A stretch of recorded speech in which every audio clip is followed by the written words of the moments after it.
It's 12:01. Why don't we go ahead and get started with the beginning of the agenda? Okay. Sorry to interrupt. Can I read the housekeeping rules for the Yes. Zoom meeting beforehand? Yes. Okay. Thank you. Welcome committee members, liaisons, and members of the public to the Legal Services Trust Fund Commission Rules Committee meeting. Thank you for joining us. We will begin at 12 p.m. We are using Zoom with the goal to foster a more inclusive environment and effective meeting. If you would like to comment during the meeting, please use the raised hand feature. To use the raised hand feature by phone, dial *9 on your phone's dial pad to raise your hand and do the same to lower your hand. Please utilize this tool to virtually indicate that you would like to speak in order to help the chair facilitate the discussion. New going forward, all LSTFC and committee meetings will be recorded and posted to the State Bar website. A friendly reminder that this is a video conference and to please be aware of your surroundings behind you. For those using Zoom on a computer, when on mute, holding down the space bar will temporarily unmute. If you use your phone to dial into this meeting, please be sure your computer's microphone is on mute to avoid audio feedback issues.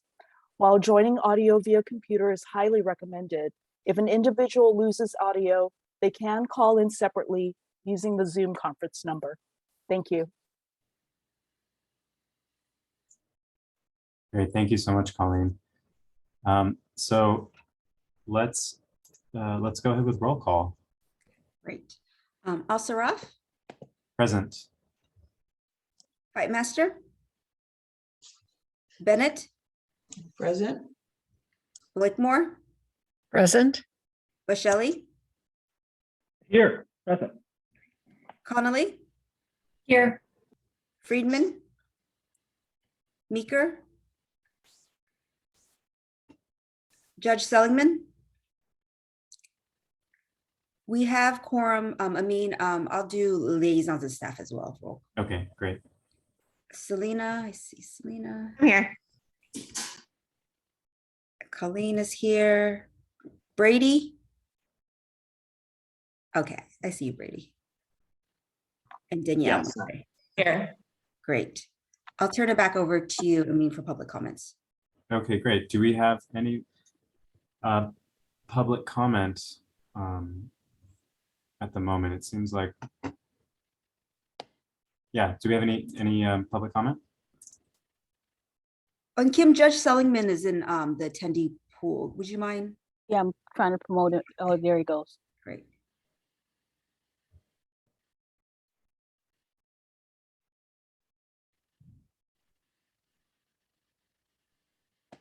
Hi, Judge Sullivan.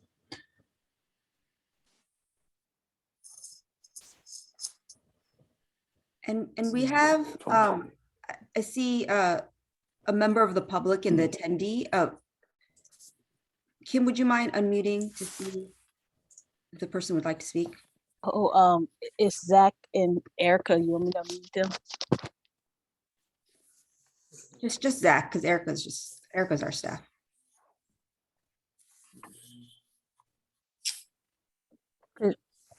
He's unmuted if he wants to talk. Zach, are you unmuted? Is he attending on behalf of Black, Selena, or is he, okay. Yeah, I'm also attending on behalf of that. Thanks, everyone. Okay, great. Okay. It seems like, and I didn't see any other folks or any hands. So why don't we go ahead and start on the consent item, which is the approval of the meeting summary and action items from the November meeting. Does anybody have any comments or edits or suggestions on the draft that was circulated?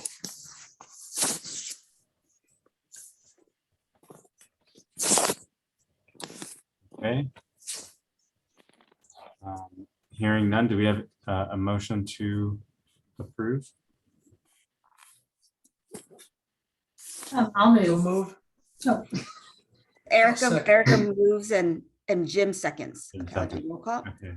Al-Saraf, Yes. Fightmaster, Bennett, Yes. Blakemore, Yes. Boschelli, Yes. Connolly, Yes. Friedman, Meeker, Yes. motion passes. Okay.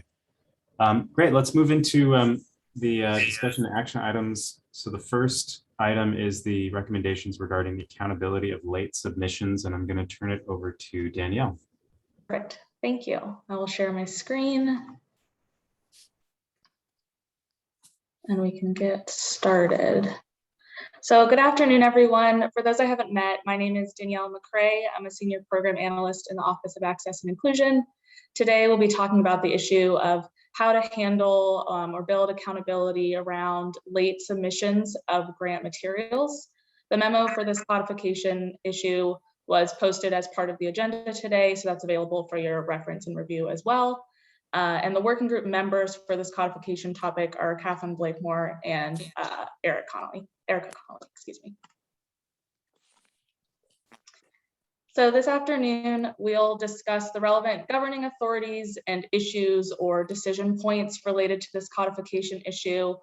We'll talk through how the commission and staff currently handle and process late submissions, and then I'll summarize for you the working group's recommendations and the legal aid community feedback we received in response to those recommendations.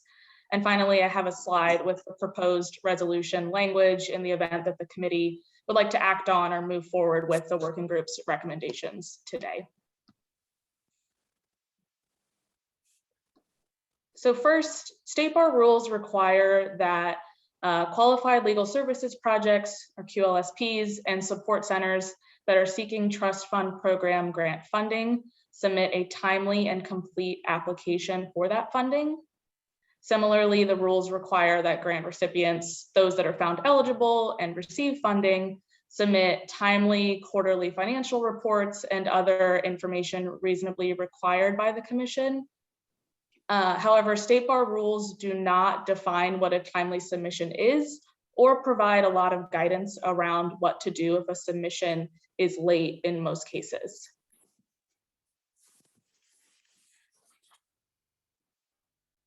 However, the one area, was there a question? It might have just been feedback. Okay, I'll keep going.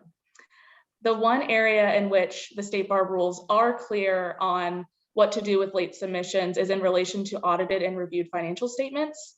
As part of the IOLTA EAF application process, QLSPs and support centers must provide the state bar with an audited financial statement.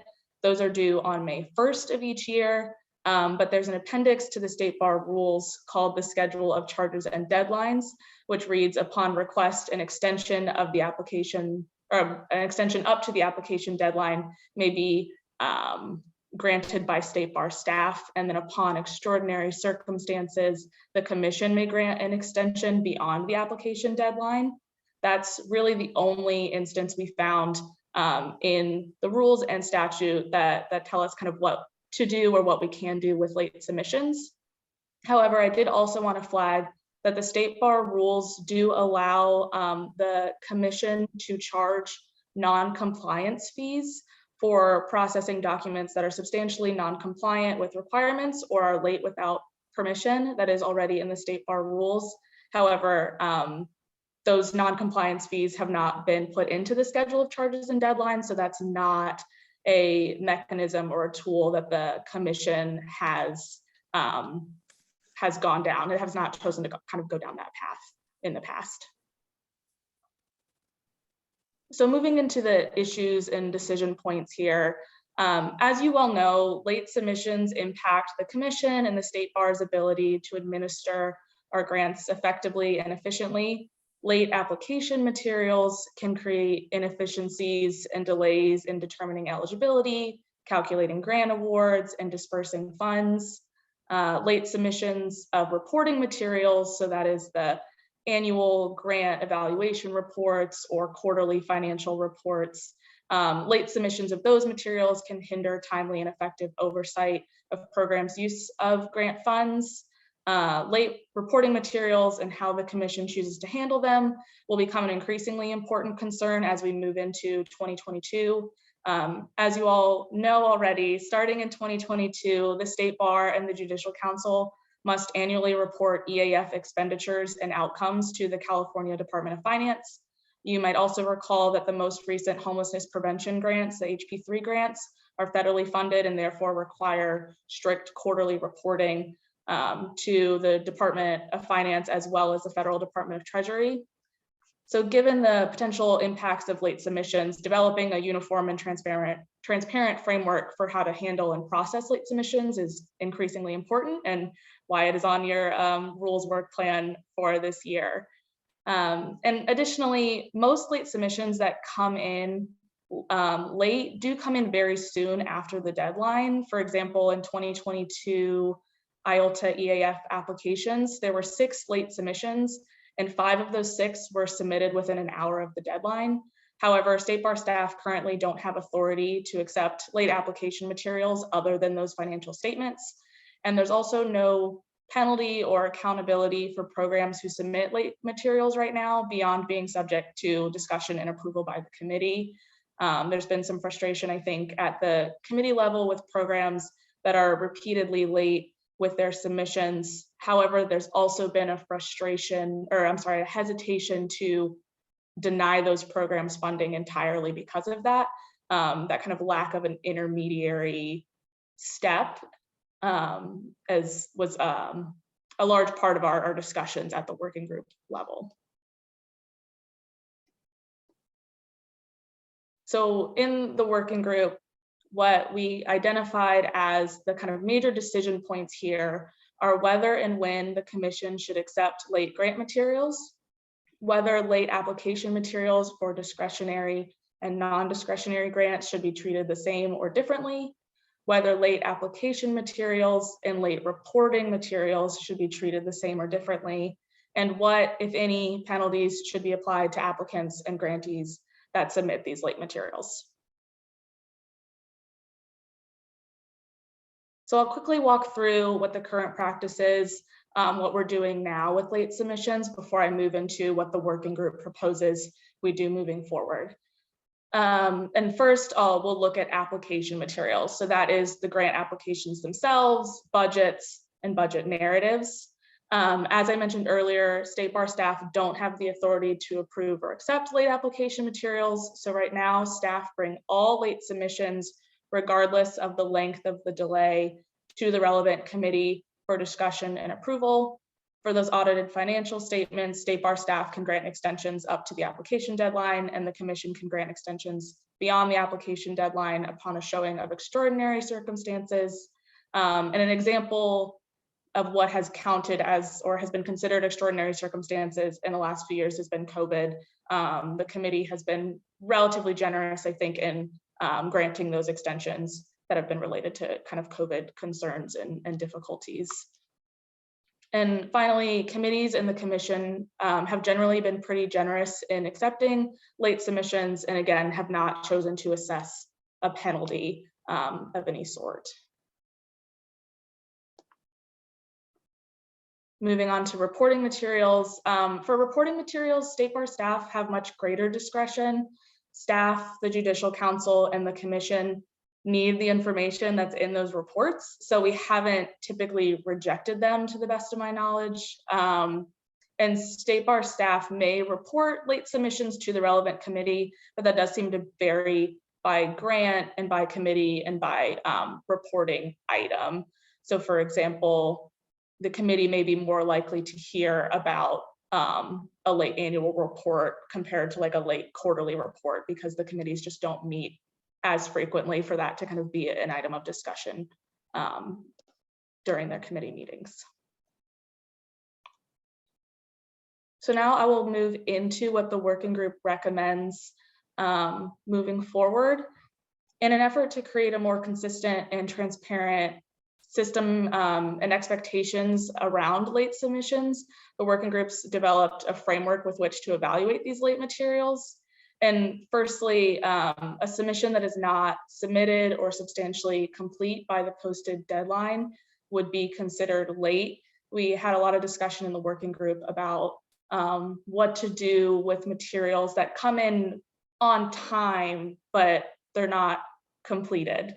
And so we felt that for it, or the working group felt for it to be considered a timely submission, and needed to be both submitted on time and also substantially complete. That is, every question needs to be answered. And for audited and reviewed financial statements, the working group recommends relatively few changes here. The working group recommends staff maintain authority to grant extensions up to the application deadline, and the committee maintain authority to grant extensions after the deadline upon a showing of extraordinary circumstances. There have been instances where the committee has struggled to meet the extraordinary circumstances threshold, but didn't necessarily want to deny the applicant funding. So the working group recommends that when extraordinary circumstances are not present, the committee can grant an extension with conditions.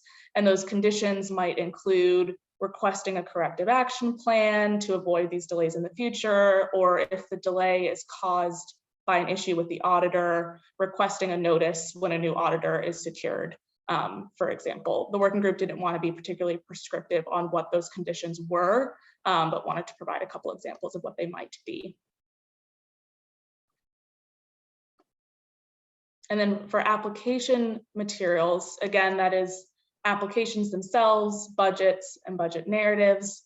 The working group recommends that State Bar staff have the discretion, but not the obligation, to accept late application materials that are submitted up to 1 business day after the posted deadline, upon written request and an explanation of the delay. For informational purposes, State Bar staff should report late submissions, even those that they'd accept, to the committee.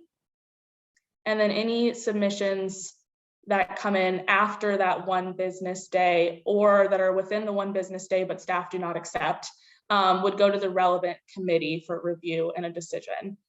The committee would then have the authority to accept with conditions, or reject those materials. If the committee wishes to conditionally accept an application, those conditions might include requiring a corrective action plan, or requiring additional monitoring, or contacting the organization's governing board or board of directors. And this accept with conditions option was incorporated, or is recommended, in an effort to give committees an intermediary step between accepting a late submission without consequence and fully rejecting a late submission, which would ultimately mean denying that applicant funding. And when determining whether to accept a late submission, or what conditions to place on a late submission if they go that route, State Bar staff and the committee should consider how late the submission was made, the completeness of the submission, the reasonableness of the explanation for the delay, any mitigating factors brought forth by the applicant, the number of late submissions made by the applicant in the last 3 years, and then any other similar factors that staff and the committee determine are relevant.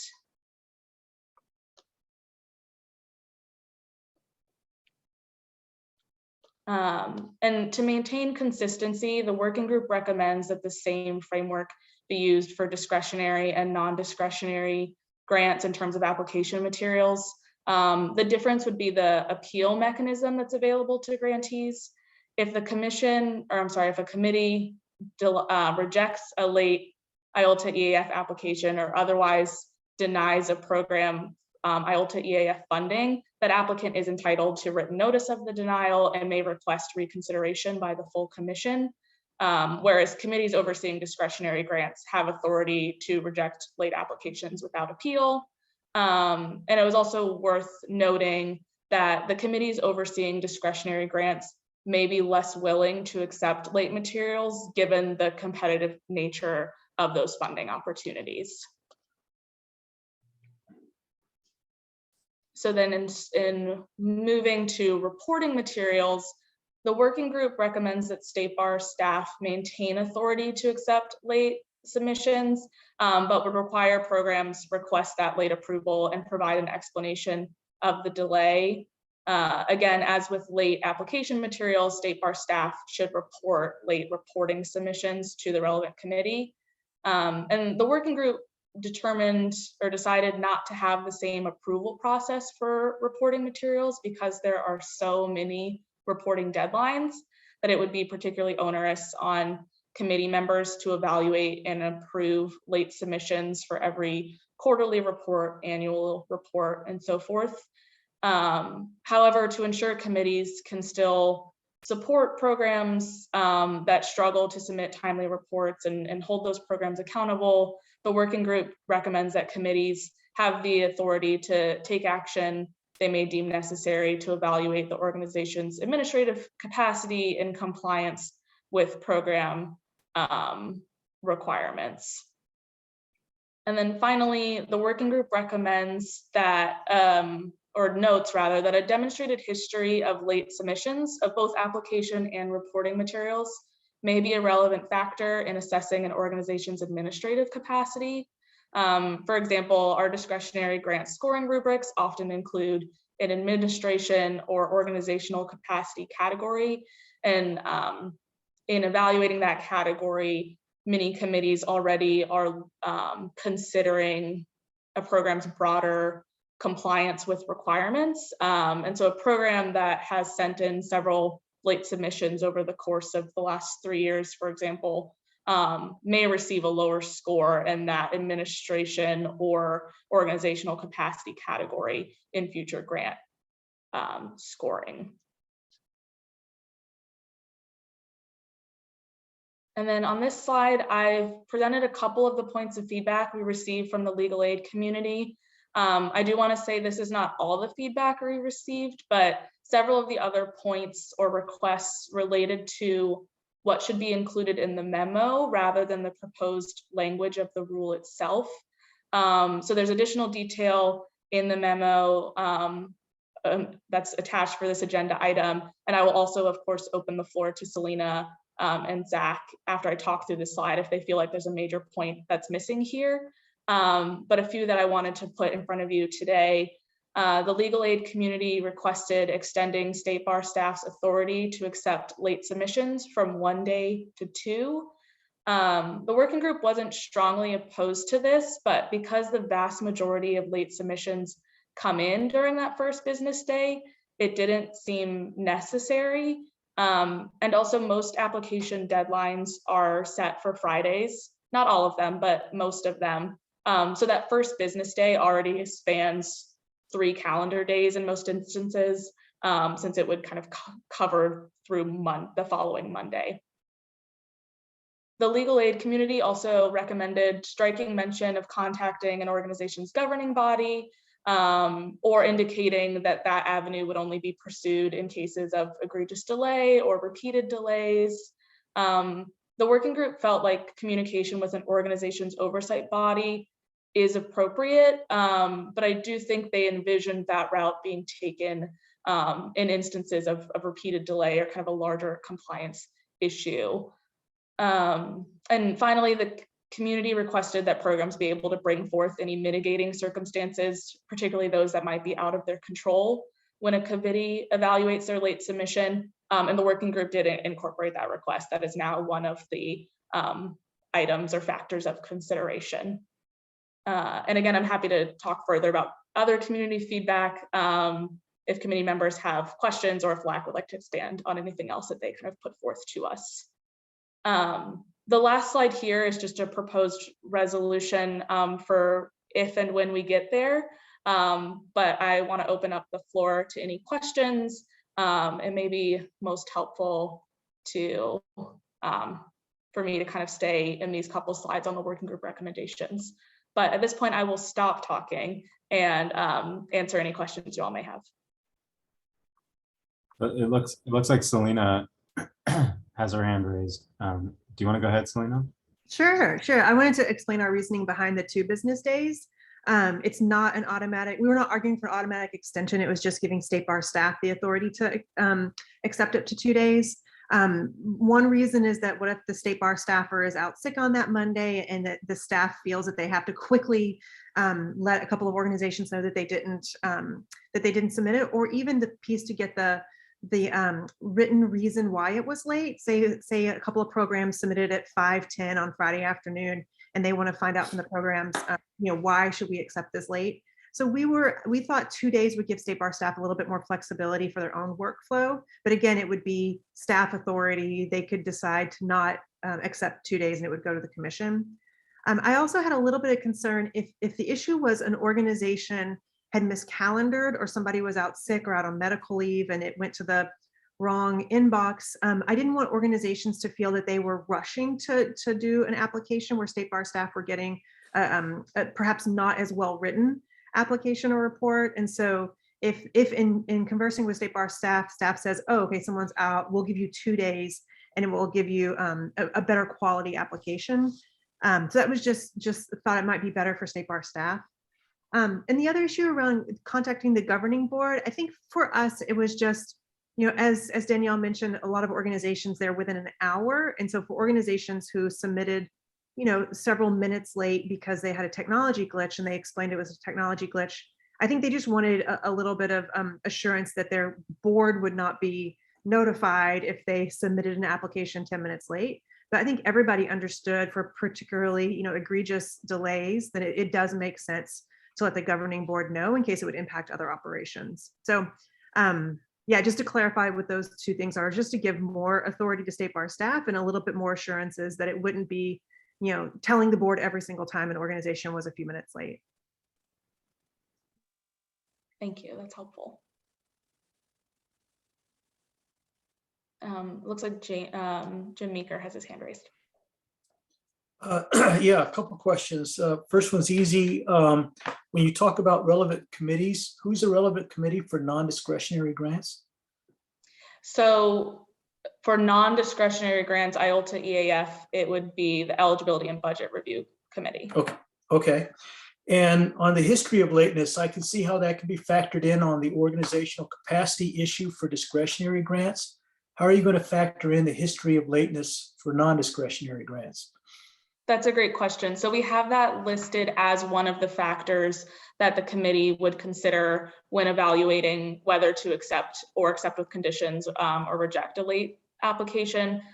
So for example, eligibility and budget review, if they're looking at a late IELTA EAF application, could look at how late that submission was made, the completeness of the submission, the reasonableness of the explanation for the delay, any factors the organization brought forth, and also the number of late submissions that organization has made in the last few years. So that would be relevant across discretionary and non-discretionary grants. Okay, and how are business days defined? Is that somewhere written in California law?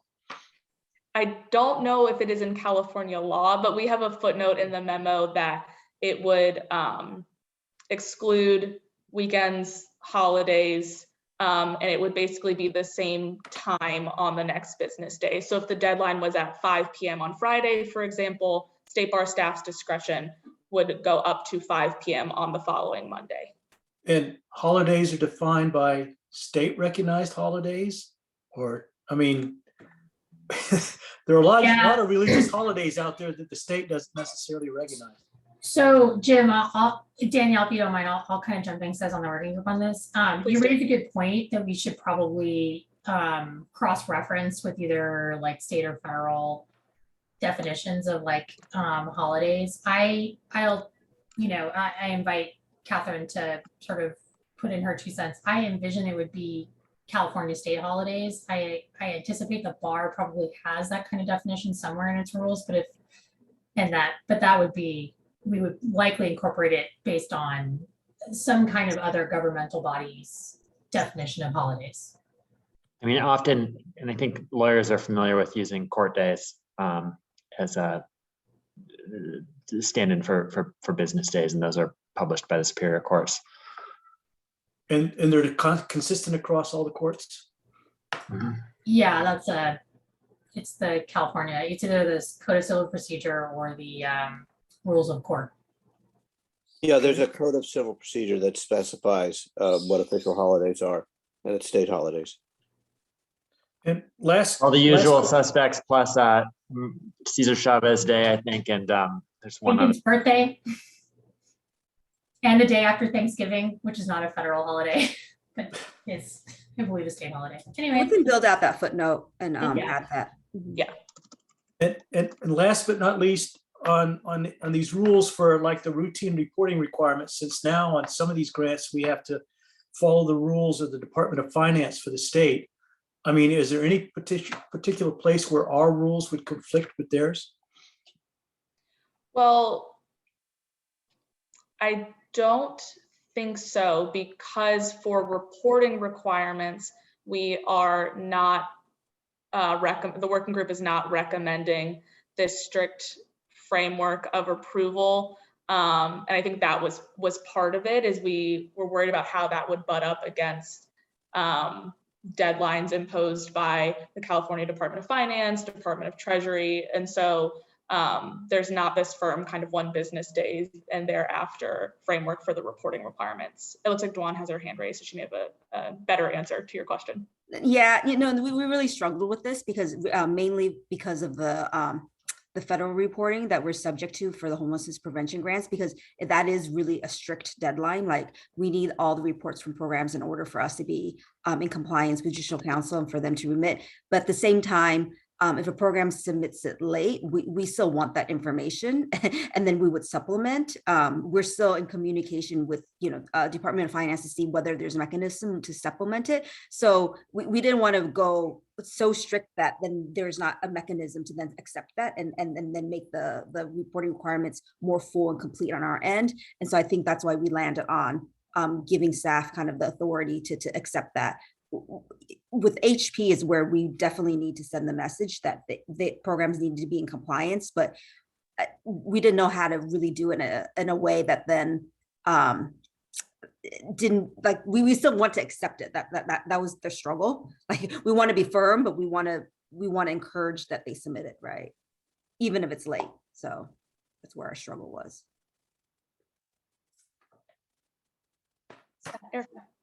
Yeah, I just wanted to say though, on the flip side of that, I don't think that we're trying to say that by virtue of us accepting that somehow absolves any other potential penalties that they may face if they fail to comply with like program requirements. So, and maybe if that's not clear, then maybe we can like make that clear. But like, on the reporting side, we basically wanted to kind of like only say we were going to be able to incorporate any late submissions into future consideration of applications and just an overall sense of administrative capacity of the organization. But we're not saying like, oh, if you submit it late and we accept it, this by virtue means you don't face any penalties if like if there's other requirements from funding sources. So just to clarify that. And Will has his hand raised. Hi, everyone. My camera is all darkness. I assume it's reflecting my mood for the day. So I don't know. I apologize. I don't know why it's not working. I'm just gonna leave it off. First, I just wanted to acknowledge my appreciation for the philosophy that appeared to be applied as I was reading through the memo. No fees and fines makes a lot of sense to me, and understanding the struggle of being a nonprofit is always appreciated. The first question I had was on the acceptance by staff after 1 day, as it's noted in here. But really, I don't see any problem with 2 days for whatever calendar the state bar staff are using. Like, if they're in the office, then that sounds good for me. And since they maintain discretion, 2 days seems to make sense. But was there a concern by staff that it could cause complications or would actually make things more difficult? So go ahead. I was just going to say, I guess, while the committee didn't feel strongly, if a holiday falls on a Monday, it then means that you're not really 2 business days, you're an additional business day. Or if something was due on the Wednesday before Thanksgiving, because in state holiday schedules, Thursday and Friday are a holiday, you're then talking about a much longer period of time. And the final reason for the one day is that when we looked at the pattern of like, when did late submissions occur? It, like, for example, I think as Danielle said, in last year, there were 6 late submissions. 5 of them, so a very high percentage, occurred within that one day exception. And so there wasn't really a lot to be gained by adding a second business day. So I think kind of weighing them, we just felt like one business day, given the possibility of a multi-day extension when there was a holiday, and because almost everything came in within that one business day, it would allow the state bar staff to appropriately approve things that came in within that one business day and send a very few number, in the case of last year, 1 to the commission, as opposed to sending 6 to the eligibility and budget review. So that was our thinking, or at least my thinking. I speak for myself. Yeah, I'll say, just to add my like 2 cents, sorry, William, I don't need to like cut you off, but I also think there's, while I appreciate like Selena's input as far as dealing, concerns about rushing and that kind of stuff. I do think there is a certain amount of like, we wanted to grant this kind of discretion to staff for this types of situations that were tech glitches, that kind of stuff that seemed sort of fairly, that we think are fairly innocuous, circumstances. And to us, that like one business day gives them the, addressed most of those kind of issues. And adding another business day just seemed to send a message that there was somehow onus on staff to like have to go chase the organizations. Like they're the ones who are responsible for knowing that there's a deadline and for getting their stuff together.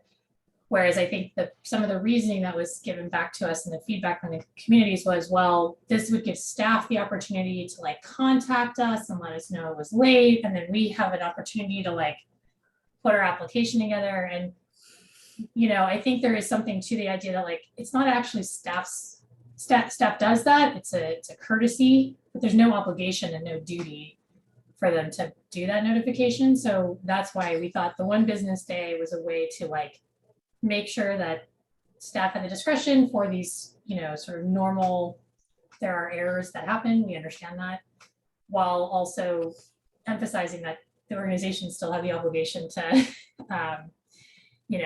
keep on top of things.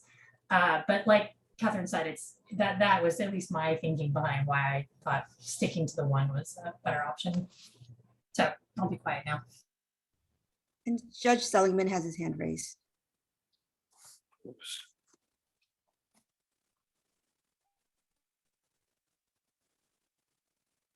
Judge Sungman, did you have a comment or a question? Yeah, I apologize. My video is off. I'm a little under the weather today, and I'm at home. I think the problem with the 2-day is that soon becomes potentially a default. A deadline should have some concrete meaning. I understand a de minimis error with something is a little bit late, but if you start talking about 2 days, it's sort of underlying, sends a message that perhaps would result in some unintended consequences for us. So I would stay with the 1 day.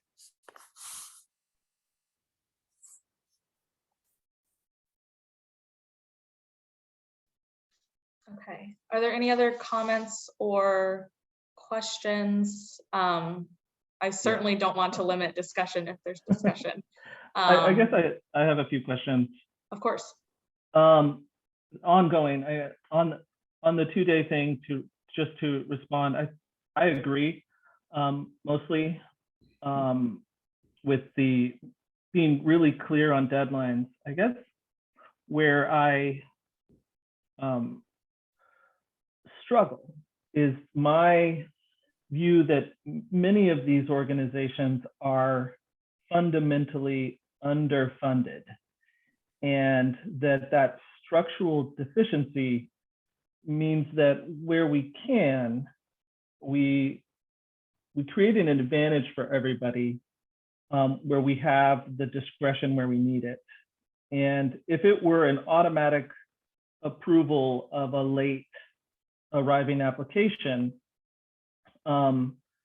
which one day basically sounds like, it sounds like it's going to be very unlikely that staff will ever deny one day. It will essentially be automatic, but 2 days, they might exercise such discretion.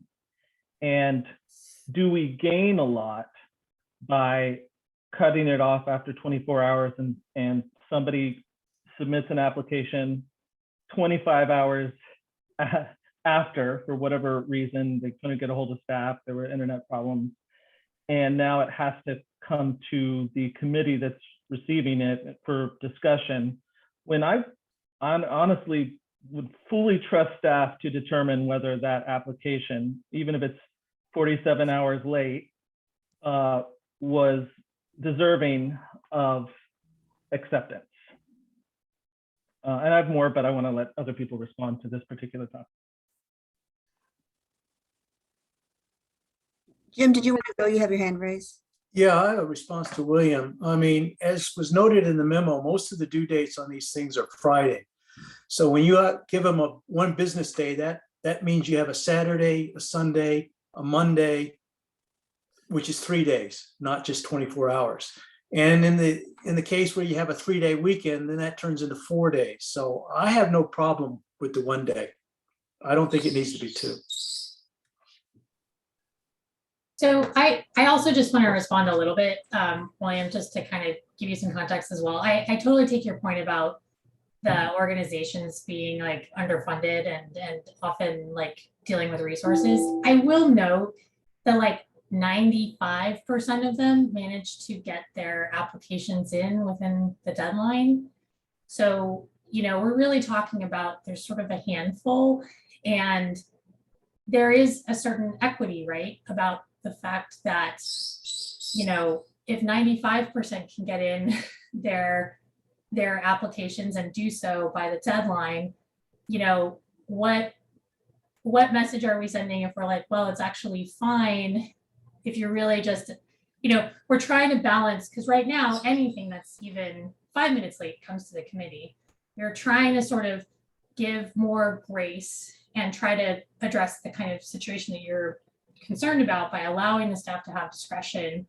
We anticipate that most of the time they will approve it unless there's some kind of repetitive issue or there's the factors that we listed. If they're, you know, going to start exercising their discretion to turn it down on day 2, then there's going to be an appeal up to the committee.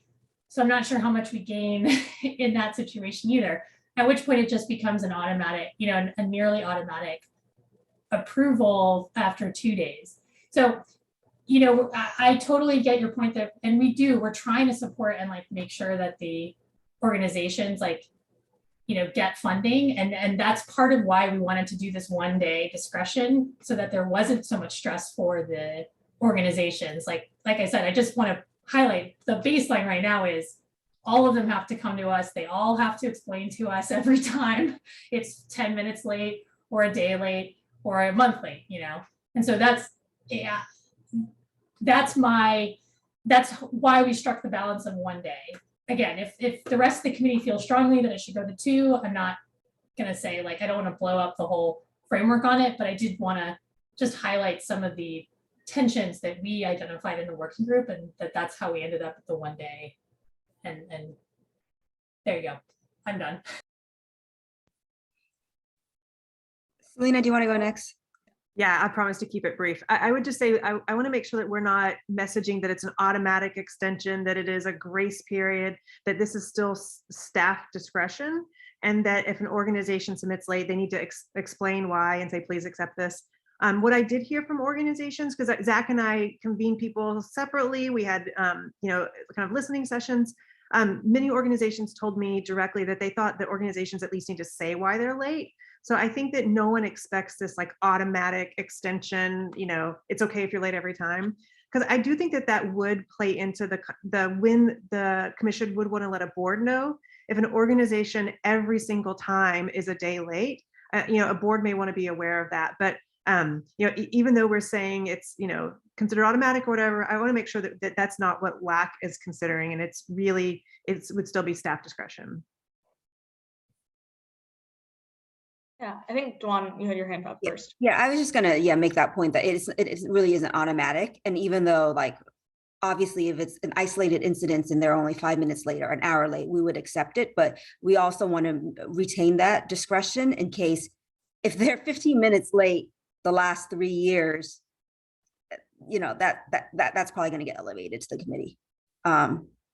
It's the isolated instance, right? A glitch, the power went out. Like those are the types of things that the staff would feel very comfortable kind of approving within, but it's the repeated pattern is where our concern. Yeah, looks like Jim has his hand up.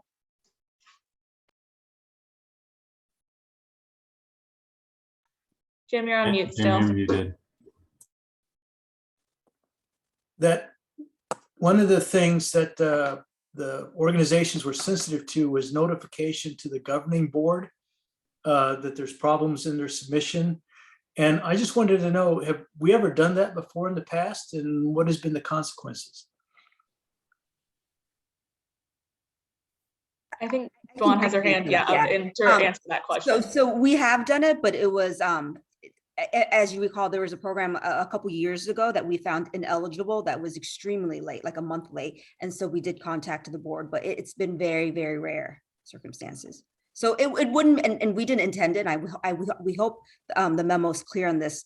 If you're 5 minutes late, an hour late, that's not when we would go and contact your board. It's again, when for serious situations, the repeated lateness is when, and we want to do this out of support for programs. It's not meant to be punitive. It's meant to create a channel of communication between the Trust Fund Commission and their governing board so that, more assistance can come their way. It's not meant to be punitive. And that response would be a decision by the relevant committee? Yes. Or staff?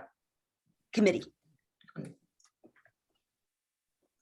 Catherine, if I might just say one thing, I mean, currently the president or the chair of the board actually signs the grant application along with the executive director. So to me, the chief person, the leader of the board is in fact a person who signed the grant agreement indicating that they're going to be timely and submit reports and all of those times. So in some ways, it seems sort of like if there is in fact a repeated pattern of not submitting things on time, that it's appropriate to let the other person know who signed their name to this, that there's in fact a problem, that the organization's not complying with what the individual signed. So I actually don't view it as punitive, and I would hope that if there's, information that should go to the board, that the executive director is giving the board a heads up about the problems the organization's encountering before the Trust Fund Commission does it. It shouldn't honestly be as a surprise. It's designed to engage the organization in a discussion about what are they going to do does the staff need additional resources, for example, that the board would have some responsibility for helping identify ways to fund that so that they can submit things on time. And the only other thing I'll add, and then I'll let Will ask his question, but before we move topics, it's not related necessarily specifically to late submissions, but when we do monitoring visits with programs, those letters outlining the findings of the monitoring visits go to the executive director and also the board. And so that's also related to their compliance with trust fund program requirements. And that's a very common way and frequent way that we're in contact with the board. But Will has his hand raised. Thank you. And I don't know if anybody really would disagree with you Catherine and Jim. The contacting the board seems entirely appropriate for egregious lateness, especially if it's ongoing, and totally support that. But on the 2-day question, I guess the way I was thinking about it is how much do we gain by not having 2 days and then having someone who submits on the second day then have to go to committee when staff could have handled it. I think it's an easy one, but I don't think I could get anyone else to second me on that. So I will leave that topic alone for now.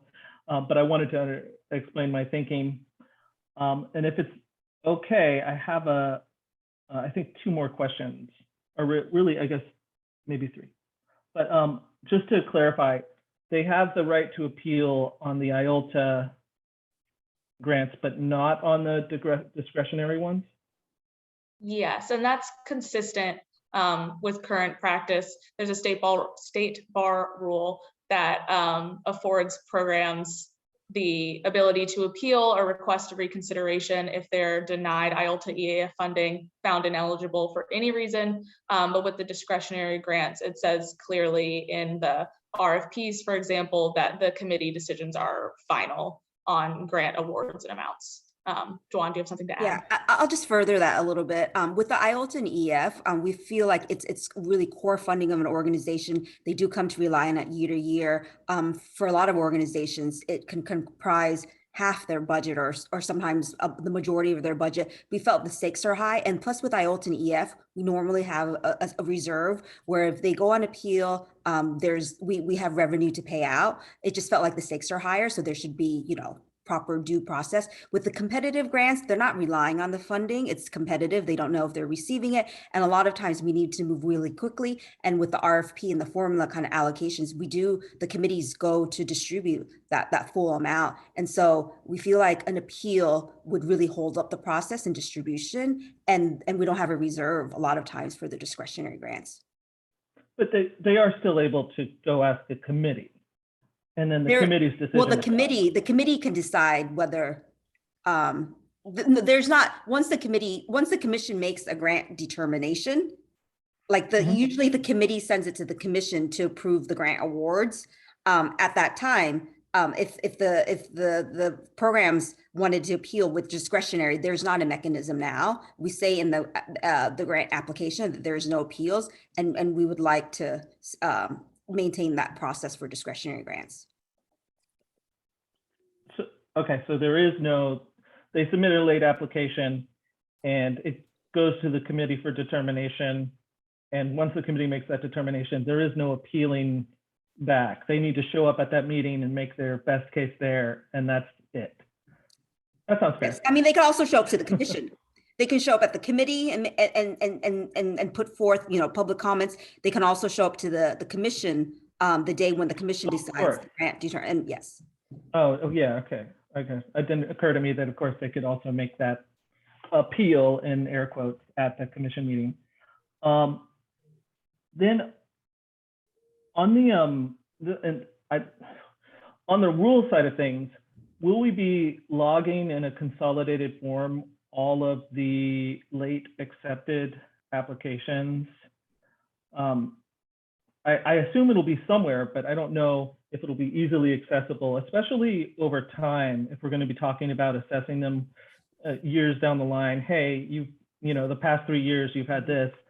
Will that be somewhere? Yeah, Danielle, I can take this one because we talked about it at length in the working group. So right now, when a submission comes through, whether it's a reporting requirement or application, it's time-stamped on Smart Simple because all programs are required to submit everything through our online grants management system. Smart Simple is time-stamped. With an application, it's very easy for us to run a report and provide that to the committee, and we can do that for the past 3 years. That's not going to be too onerous for us. The difficulties with reporting requirements is going to be a little bit more challenging because we do have so many reporting requirements, and we do often give extensions because we ask for a lot of reports from programs. So in order to track that and when things were provided an extension and we're not, that's going to be a little bit more cumbersome, and the staff need to work through the detail of how to get you that information and whether that's possible too in a kind of a timely and where it's productive. On the application, yes, absolutely, we can do that. It's just the reporting. Is it possible to? Oh, sorry. Go ahead. Sorry, finish it. With the reporting, I just can't promise right now. We need to figure out the mechanism, and we haven't in our office yet. Okay, I guess I'm curious in maintaining consistency across the board, and since it'll only if they're less than 24 hours late or 1 business day, sorry, late, it'll only go to staff. Making sure that we have insight into who and why ongoing, because it wouldn't occur to me to go pull the timestamps, if that makes sense. Yeah, so our plan is like, even when we approve, even when staff approves within the day, we would share that with the respective committee. Yeah, I think Oh, we have okay. put that Yeah. in the proposed rules, is that even if staff accepts, it has to be reported out to the Mhm. committee. And would that include across committees if they're late with a different committee and then it'll be noted? Yep. Yeah, Perfect. like, so essentially staff always has to, whether they approve, if they approve, they have the discretion to approve, they have to report it out to the relevant committee, either the eligibility budget review or homelessness prevention or whoever. But the committee, like, just has to hear it if it's within staff discretion. If staff doesn't want to approve it, they don't get to, if they want to turn it down, they have to come to the committee and Brilliant. like, Okay. explain it to us why. Yeah, and I'll just, I'll just add that practice is consistent with how we deal with carryover and budget revisions, where staff have authority to approve up to 25%. We still present to you all in the information, that's an informational item at the bottom of the spreadsheet. We would do the same for late submissions within a day. Yeah, so if nothing else, like, I'm sure we could, staff will figure out record keeping, but in the very short term, we could literally just go back to the like memos for the past 3 years and be like, what were the reports of late people? And then you have a list right there. Yeah. I think that would be excellent. And everything you've said sounds great. And the reason I bring it up is consistency, making sure that we're watching out for, well, we gave this other group all of these gimmies, these passes, so to speak, and I want to make sure we keep a log so that we can easily assess whether we're being consistent with our own past decisions, especially as commission members change out. I think that would be really useful. And it sounds like that will be possible. Mm-hmm. Okay. Yeah, absolutely. And I just then want to underscore one more thing with if the staff denied an application within the 1 day for the IOLTA and EF, obviously there's still that appeals mechanism for applicants. Of course. And I have a final question. Should there be a rule that the organizations need to provide multiple contacts to receive our automated messages? Because it seems like a gimme that while these organizations should really be on top of calendaring, especially for funding, that if we can send out automatic emails on the day or the week before, and of course this is like easy peasy in this day of technology, but we need to make sure that they provide the contacts so that we can reach people to say, if staff are sending out an email automatically, that somebody's going to get it and they're not on vacation or something. Can I respond to that really quickly, just to explain to you all how like our who gets the emails and how it's distributed on our grants management system? So there's 2 designations through our grants portal. One is primary, and that's usually the executive director, but sometimes the executive director will want to delegate it to the main grants person. And another is what we call a secondary contact, which is they might want to then designate, in addition to the executive director, or grant staff, or the lead staff on this grant, or whoever it is. And oftentimes with that secondary contact, there are multiple secondary contacts. So I don't actually know there's an instance where there's not at least a primary and a secondary. So for every organization, there's at least 2 right now, from my knowledge. So I don't know if that kind of having a rule like that would help, because right now there's at least 2, and a lot of organizations there's multiple. So then, yeah, I guess there is the question of perhaps maybe the person that's usually responsible for checking the email is on vacation, but there's like, if it's organized properly, there's a backup there, right? That's why we send it to primary and secondary. So we can require, but I don't know if that would help, Will, because Okay. they do have at least 2 right now. They have the 2. Yeah. One of the struggles is though, is that sometimes there are staff changeover and programs forget to update their contacts. I've seen that happen. that when we know of that, then staff will contact and be like, oh, we noticed that we got out of, where we know, we will help out. But if we don't know, we don't know how to assist programs in those instances. And that's why we moved to sending it out to primaries and secondary, thinking that at least we'll have, there's somebody to back up the other person. Yeah, I think that is the train of thinking that I'm on, is if we can have a backup to the backup, or however, Smart Simple works, or even making sure we have that calendar of when we're sending reminder emails, because the best outcome is to not have to use any of the extension provisions and just have everything come in on time. Yeah, and we send out a lot of reminders. We send out when the applications release, a month before, the week of. But I think, and I don't want to speak so much on behalf of the working group, but the sense is, we do this as a courtesy. Again, it's not an obligation, so we don't want the onus to be on staff. If we don't send it out, then that's used as the reason why somebody submit. It should be the responsibility of the program to get that in. Yeah, Oh, I'm gonna absolutely. echo Duan. We wanted to make sure, in all of this, the responsibility is ultimately on the organization. We obviously want to support them. We want them to get the funding. Otherwise, we wouldn't be volunteering on this commission. But, we resisted, any trying to incorporate the communications from staff into the rule in any way, because it's not an obligation for them, and Smart Simple might allow it, but future tech may not. And, ultimately we want the organizations to understand it's on them to comply. And also to understand that the deadline is still the deadline. The 1 day, as we discussed earlier, is not an automatic extension. So yeah, that's some of the issue. Yeah, I think that makes a lot of sense. I'm trying to go against my natural inclination to be like, hey, if you guys are serious about this, get it in on time, or, forget you.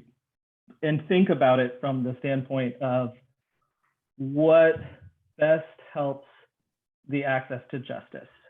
And in trying to avoid, having punishing regimes, I do think communication is one area where we want to be strong. And maybe it doesn't have to be codified, but I don't know how to emphasize that. I would have no problem if there was an obligation to send a reminder messages, but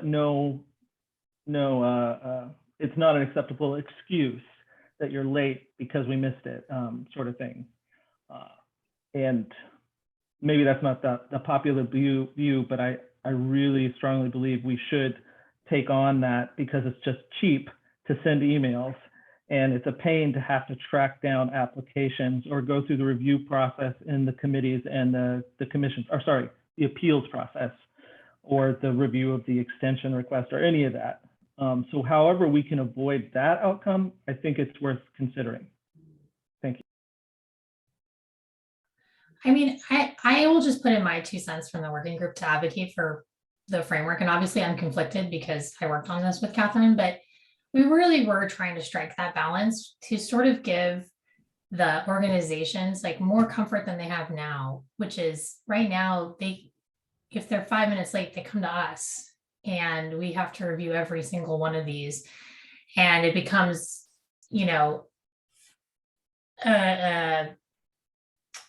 kind of a referendum on each organization every time. And so we wanted to give staff that discretion for that 24 hours. And, our goal here is, like I said earlier, to balance the 95% of organizations who get it in on time with the 5% who it generally is just kind of a quirky error, something weird happens, and giving staff the discretion to sort of clear those out so they don't have to come up to the committee if it is something really innocuous, but still giving the committee staff, the commission, the ability, as consistent with our oversight responsibilities, to see where there's patterns that would require us to inquire further, to investigate further. I don't think any of this is intended to be punitive. That's why we wanted to come up with these interim conditions, was so that the risk isn't nothing happens or or you get no funding, right? The point of it was so that we were actually fulfilling our role of making sure that the organizations have the support they need, have the infrastructure that they need. And, to the extent that missing deadlines is indicative of some bigger problem, we need to find that out. And that might be the only way we do. So that was how we kind of struck the balance on it. And so that's my 2 cents for advocating for the framework as we've set it up. And we were not trying to be punitive. We were literally the opposite. So that's my little advocacy on it. Catherine, I think your hand was raised next. I was actually going to make a motion, but it looked like William might have another comment. So I was going to, no, he doesn't. All right, I'm going to make a motion to approve the working group recommendation, the resolution that that Danielle drafted. And in doing so, I wanted to just acknowledge the hard work that Danielle did in supporting Erica and I in putting this together. She was really terrific to work with and was a really terrific partner for us to work with. So thank you very much, Danielle. Thank you. I really appreciate it. And you all were a joy to work with. This was a really pleasant process throughout. I'll second the motion. Great. I'll do roll And call. thank you, Danielle.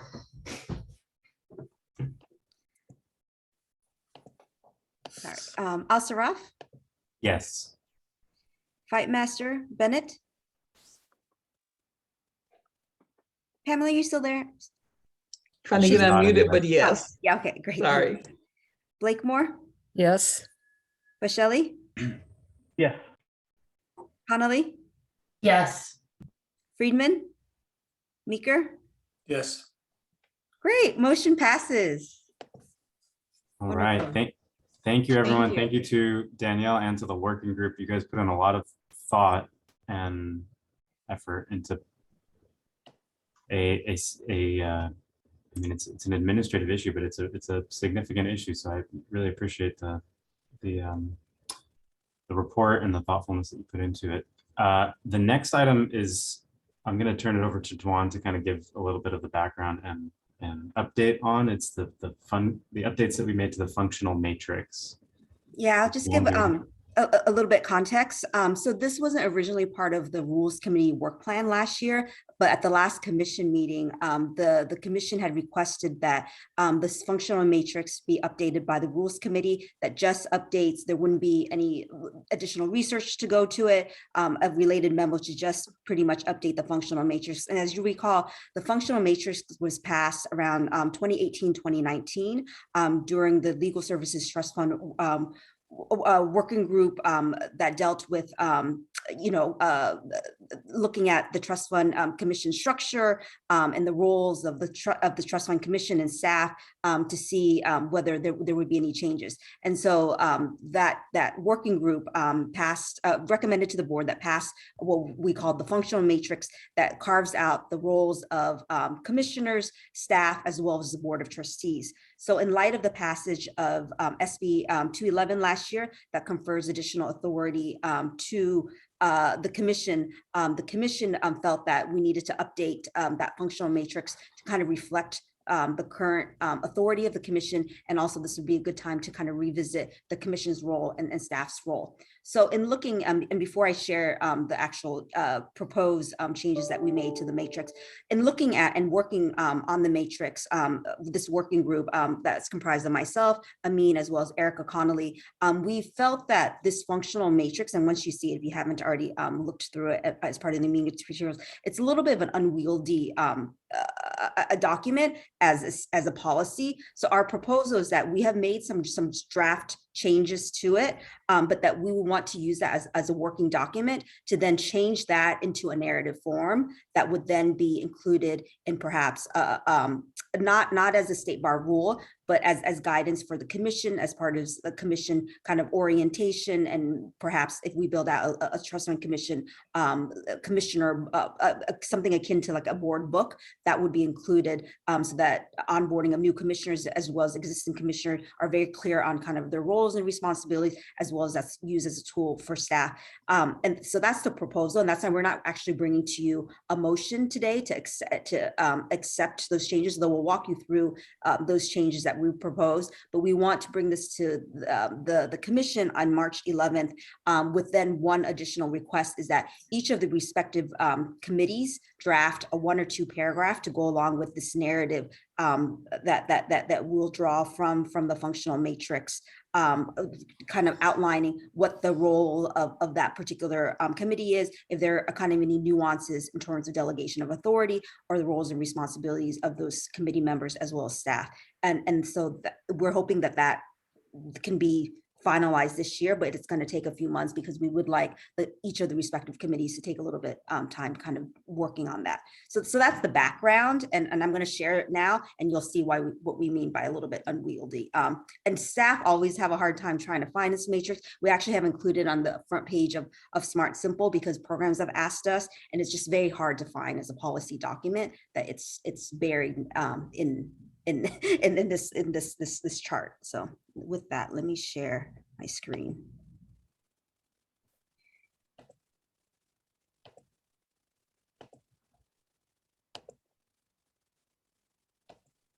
Okay. So here's the matrix.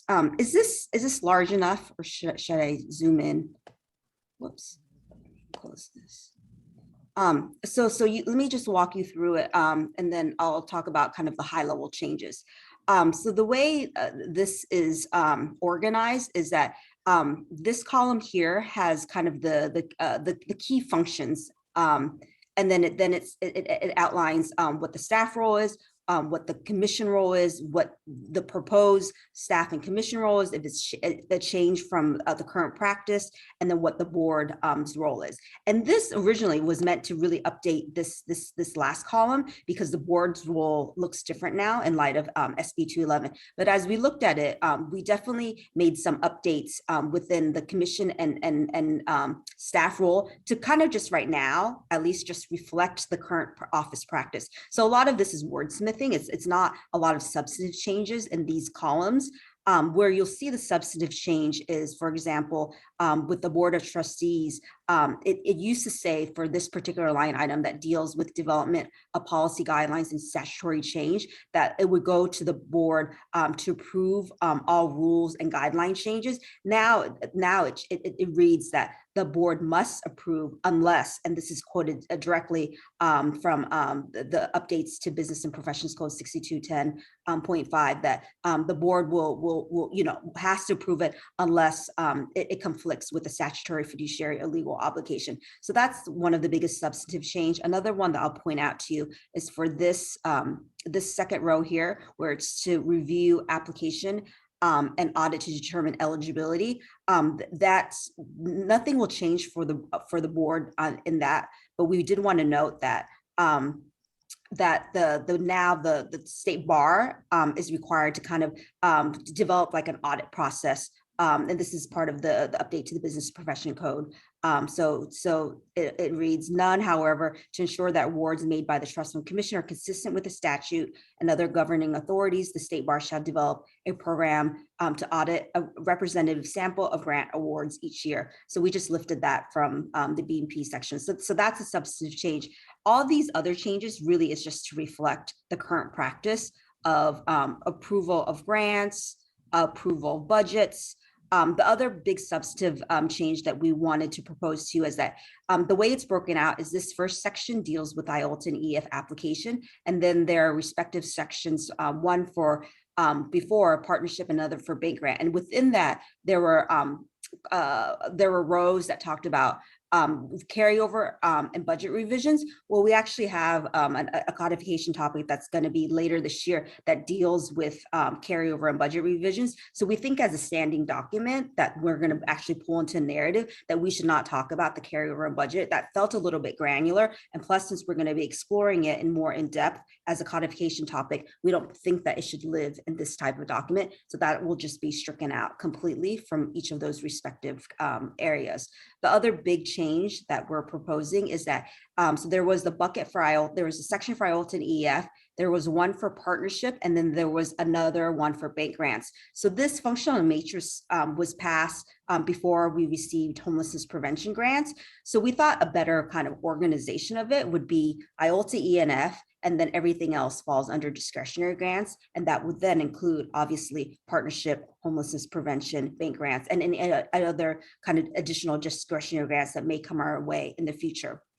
And then under this section, it really has to deal with like, roles in terms of establishing evaluation and selection of funding criteria, and then the approval of the grant awards themselves, which are kind of big discussion topics that we will have with the commission actually in the next commission meeting, because there was a particular topic that was worked on. Jim was on that working group, and Crystal's was led that as the staff that was going to come to the commission as a proposal dealing with some of this stuff. But I think that's does that sum it up, Erica? I mean, do you want to add anything, or do you want me to take the committee through anything in particular? I don't think so. I think you covered it. I think the idea is, to convert this into something a little bit more practically useful, and to also, I mean, you described it, that the issue, the sort of bigger picture issue is getting, with new commissioners and with existing commissioners, getting sort of a single kind of same page view of what the roles are of the commission versus staff and the committee, the various committees, and kind of getting a sense of like what the work of the commission is at a higher level. And it's sometimes hard to get that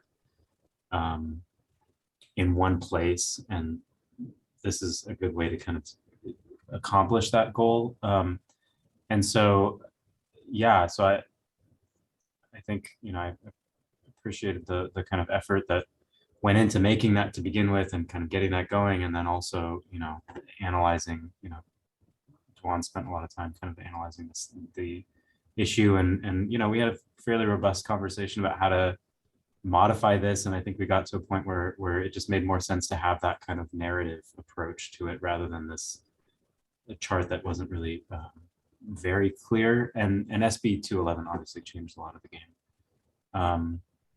Erica, is there anything else you want to add? No, I think, like you said, I just think that the narrative will probably be helpful, and not what I think once we lay out just where we are at now, I think that'll be clear for everybody. And yes, thanks to Dwan. She was very helpful at like walking us through like how things were and what we should talk about going forward. So always grateful to her and all staff with this. No.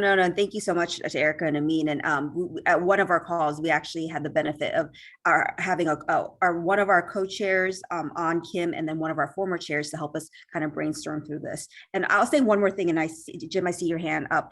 We actually at the working group, we debated whether do we need to send this out for public comment through LAC, or whether this is like, a governance purely the commission will decide and it doesn't need to be. And we landed on making a recommendation that once we have that narrative to send it through to Selena through the community for feedback, because there might be something that we're not seeing that, it would be helpful to see whether the community agrees with kind of our delineation of the roles. And then Jim? Oh, yeah, I appreciate you placing this matrix in the historical context of its complex origins back in the working group and Appendix I review.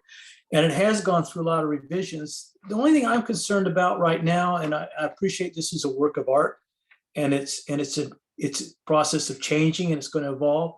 But on the wording in terms of the discretionary grants, Let me go. right here. Yeah, Yes. the terminology being used and the terminology like what we did today, like today, we use the terminology of subcommittees or committees. Oh, Determine whether or not the lateness is going to be corrected or whether or not they could appeal to the commission yeah. as a whole. And now we're introducing here teams of staff and commissioners. And that's partly a reflection of the different scoring approaches that we've used, whether or not we use teams, whether we not use subgroups and so on. But we're not using the term committees because the commission generally on the discretionary grants delegates authorities to the committees, like we were using today in the proposed motion. And yet here we're not using committees, we're using teams. And at some point, we're going to need to get that clarification of terminology. Yeah. Is it a committee or is it a team? Is it a scoring team or is it the subcommittee? And I'm just raising this. I don't have a cure for it, but at some point, I think, especially if this is going to be used as a roadmap for new commissioners, that we keep the terminology consistent and have consistent definitions across the different areas. And Jim, I think I take your point, and we definitely need consistency. I did think about this, and I didn't put committee for the reason that sometimes with some of our new sources of funding, it might not be a particular committee. It might be delegated to might be the XCOM, like Homeless so it might not be actually a committee, and that's why I didn't use committee. But you're right in that whatever terminology, whether it's scoring team, might be it, that there needs to be consistency. And again, it could be maybe clarified in a more elaborate footnote than what we need there. But are there any other?